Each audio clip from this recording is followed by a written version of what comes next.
బీహార్లోని బంకీపూర్ నియోజకవర్గానికి జరిగిన ఉప ఎన్నికల్లో ప్రశాంత్ కిషోర్ విజయం సాధించారు. బీజేపీ చీఫ్ నితిన్ నబీన్ రాజ్యసభకు ఎంపిక కావడంతో ఇక్కడ ఉప ఎన్నిక అనివార్యమైంది. కాగా ప్రశాంత్ కిషోర్ ఎన్నికల్లో పోటీ చేయడం ఇదే తొలిసారి. మొత్తం మీద జన్ సూరజ్ పార్టీ బీహార్ అసెంబ్లీలోకి ఎంట్రీ ఇచ్చింది.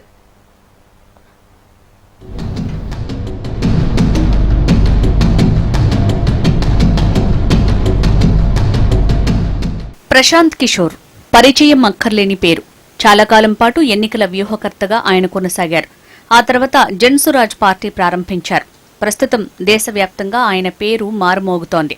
బీహార్లోని బంకీపూర్ నియోజకవర్గానికి జరిగిన ఉప ఎన్నికలో ఆయన గెలుపొందారు. తొలి రౌండ్ నుంచి ఆయన ఆధిక్యంలో ఉన్నారు. చివరి వరకు ఇదే ట్రెండ్ కొనసాగింది. అంతిమంగా బీహార్ అసెంబ్లీకి ప్రశాంత్ కిషోర్ ఎన్నికయ్యారు. దీంతో జన్ సురాజ్ పార్టీ క్యాడర్ పెద్ద ఎత్తున సంబరాలు చేసుకుంది.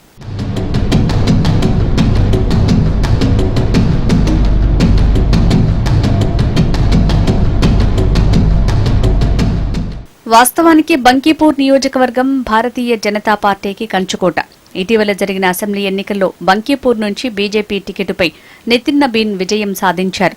అయితే ఆ తర్వాత జరిగిన పరిణామాల్లో నితిన్ నబీన్ రాజ్యసభకు ఎన్నికయ్యారు. దీంతో అసెంబ్లీ సభ్యత్వానికి ఆయన రాజీనామా చేశారు. ఫలితంగా బంకీపూర్ సెగ్మెంట్కి ఉప ఎన్నిక అనివార్యమైంది.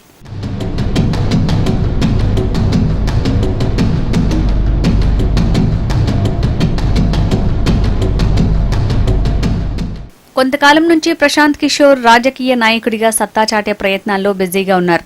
ఇందుకు స్వంత రాష్ట్రమైన బీహార్ను వేదికగా ఆయన ఎంచుకున్నారు.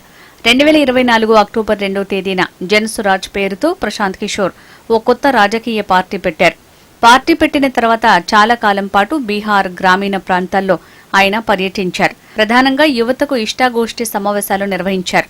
ప్రభుత్వాల నుంచి బీహార్ యువత ఏం కోరుకుంటుందో ప్రశాంత్ కిషోర్ అడిగి తెలుసుకున్నారు.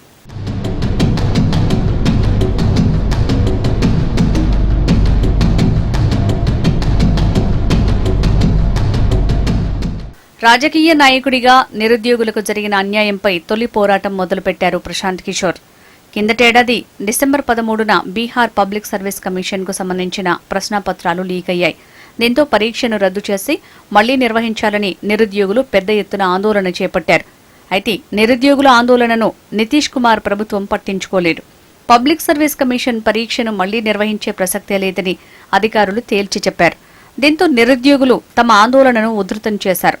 ఈ నేపథ్యంలో నిరుద్యోగులకు అండగా ప్రశాంత్ కిషోర్ నిలిచారు. ఇందులో భాగంగా పాట్నాలోని గాంధీ మైదానంలో ఆయన దీక్ష చేపట్టారు.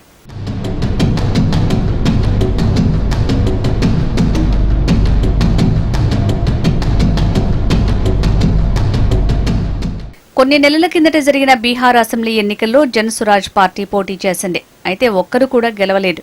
అయితే ఈ ఎన్నికల్లో ప్రశాంత్ కిషోర్ పోటీ చేయకపోవడం విశేషం. దీంతో జన్ సురాజ్ పార్టీ పనైపోయిందని అందరూ అనుకున్నారు. అయితే బంకీపూర్ నియోజకవర్గం నుంచి గెలిచి ప్రశాంత్ కిషోర్ తన సత్తా చాటుకున్నారు. అందరినీ ఆశ్చర్యపరిచారు.